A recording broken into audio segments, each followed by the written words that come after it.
Europe 1, les carnets du monde. Avec Sophie Larmoyer, nous allons maintenant au Proche-Orient. Retour dans la bande de Gaza qui connaît une nouvelle poussée de violence cette semaine. Oui, des tirs israéliens sur des positions du Hamas dans un sens, des tirs de roquettes vers Israël dans l'autre. Les hostilités sont à nouveau montées d'un cran cette semaine dans l'enclave palestinienne. La bande de Gaza, vous le savez, est sous contrôle du mouvement islamiste Hamas. C'est la raison officielle du blocus imposé par Israël depuis 11 ans, blocus économique. Du coup, la situation économique n'a cessé de se dégrader pour les 2 millions d'habitants de la bande de Gaza. Et les manifestations depuis le mois de mars, le long de la frontière côté palestinien, ont fait plus de 130 morts et, selon la Croix-Rouge internationale, au moins 13 000 blessés par balle. Dans les carnets, on a voulu entendre ce soir les jeunes de Gaza, coincés dans cette cocotte minute, dans ce petit territoire. Les plus diplômés en particulier rêvent d'innovation, de changement, de prendre le large. Ariane Lavrieux est allée à leur rencontre. Reportage. Au 2e étage d'un immeuble du centre-ville, des grappes de jeunes poussent la porte d'une grande salle, les murs recouverts de graffitis en anglais. Autant de filles que de garçons ont les yeux rivés sur leurs écrans d'ordinateur. Ambiance à la cool, c'est Gaza Sky Geeks, la pépinière de startups où Nour a créé son application pour téléphone, Mommy Helper, qui aide des milliers de mamans. Là, sur la page principale, on leur suggère des activités qu'elles peuvent faire avec leurs enfants. Là, on demande aux mères « Hey, comment tu te sens ?» Si elle dit « triste », elle peut accéder à une conseillère et demander un rendez-vous en ligne. Chaque mois, on a environ 700 utilisatrices, des mères saoudiennes, égyptiennes, de Jordanie ou d'Algérie. Notre but, c'est de les aider à se sentir mieux, de les conforter dans leurs droits. Mais je ne sais pas comment on va réussir à continuer si on ne lève pas d'investissement. Je paye mon équipe juste $100 par mois.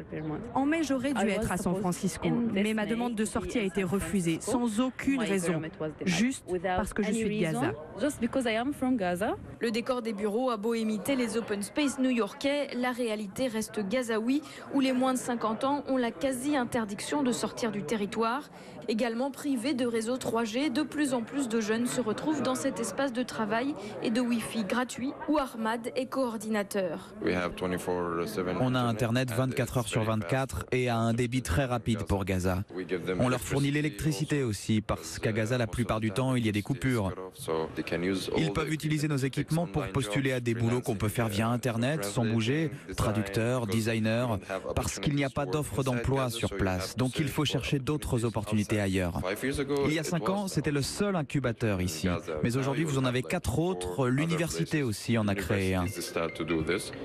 Le soir, Ahmad retrouve ses amis sur la plage au café pour fumer un narguilé face à la mer, le smartphone à la main. Tu vois cette rue ? C'est un de mes amis qui a galéré pour quitter Gaza et qui est maintenant à Istanbul. Donc il m'envoie une vidéo et il me dit « Regarde la vie ici ». Et là, tu vois cet arbre ? Après 50 batailles, il a fini par donner $2500 aux gardes égyptiens pour pouvoir franchir la frontière. Assise à côté, son amie Tamara a trouvé un moyen plus officiel pour partir. Cette avocate de 22 ans a été acceptée dans un master en Europe à la rentrée. Un rêve et un déchirement à la fois. On est dans un cercle de violence sans fin. Il y a eu 3 guerres, aujourd'hui le blocus, plus notre société qui est conservatrice. Je n'arrive plus à vivre et à m'adapter à cet endroit. Mais je dois dire que le quitter me rend aussi très triste. On y est attaché à cause de tous les combats qu'on a dû affronter. Je me sens coupable de ne plus pouvoir contribuer, aider ce lieu. Et aussi quitter cette mer me fait mal, car elle représente tout ce qui s'oppose à la prison. Cet horizon maritime sera bientôt brisé par un nouveau mur. À quelques kilomètres au nord-est, les autorités israéliennes construisent sur l'eau une barrière surmontée de barbelés pour éviter d'éventuelles attaques du Hamas par la mer. À Gaza, Ariane Lavrieux, Europe 1. Retour en studio à Europe 1 et bonsoir Ariane. Bonsoir. Alors, on vous retrouve à 300 km de Gaza, au Caire, en Égypte, où vous vivez, où vous êtes retourné. Cette jeunesse anglophone très connectée que vous avez rencontrée fin mai et qu'on a entendu, elle crée des start-up, elle se démène malgré les obstacles, mais est-ce qu'elle est représentative des jeunes de Gaza ? Oui, dans la mesure où la majorité ne rêve que de partir, mais tous ne sont pas diplômés, débrouillards. Il y a aussi une jeunesse vraiment désespérée, sans ressources, sans aucun échappatoire. C'est elle qu'on retrouvait en première ligne lors des manifestations à la frontière. Par ailleurs, les jeunes que vous avez entendus viennent d'un milieu assez libéral, tolérant, où les filles et garçons peuvent se balader ensemble. Mais il faut comprendre qu'ici, globalement, à Gaza, il est difficile d'aller à contre-courant des traditions sur ce bout de territoire très dense, enfermé sur lui-même et dirigé par le mouvement islamiste du Hamas depuis plus de 10 ans. Oui, avec un chômage, vous me le disiez en préparant l'émission, qui touche 68% des jeunes, c'est énorme.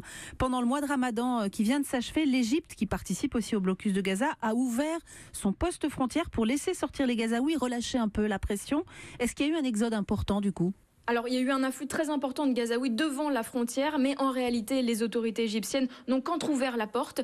Il existe une liste d'attente de près de 30 000 Gazaouis qui veulent sortir et les autorisations sont données au compte-gouttes. En un mois, 4 000 seulement ont pu quitter Gaza. En priorité, les blessés des manifestations.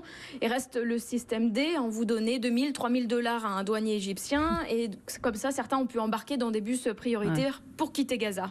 Ça marche toujours le bakchich. Alors ces jeunes d'une vingtaine d'années qui finalement n'ont connu presque que le Hamas, est-ce qu'ils sont politisés ?